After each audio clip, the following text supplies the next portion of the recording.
मंडळी, अंतरा ब्लॉग मध्ये आपलं स्वागत आहे। तर आज मी तुम्हाला दाखवणार आहे बांगडे फ्राय।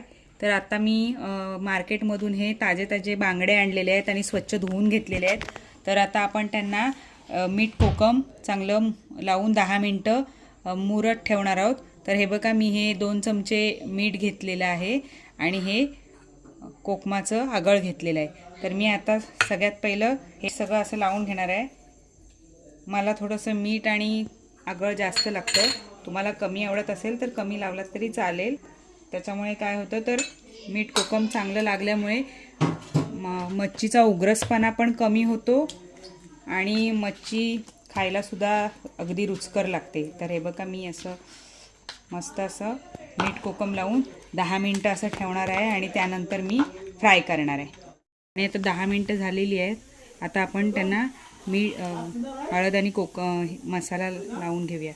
तरी बघा, ही मी अशी हळद लावून घेणार आहे व्यवस्थित।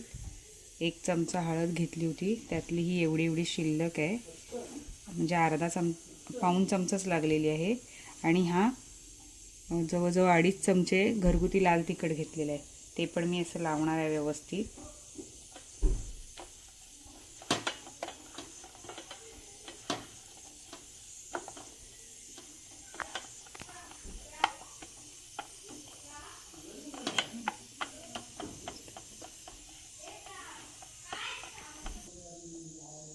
आणि हे बघा, मस्त असा मसाला आणि हळद लावून झालेली आहे। आणि आता आपण गॅस पेटवू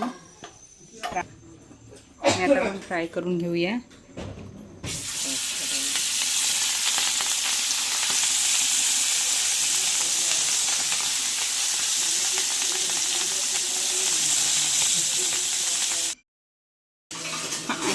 आणि खाण्यासाठी रेडी आहे फ्राय बांगडा।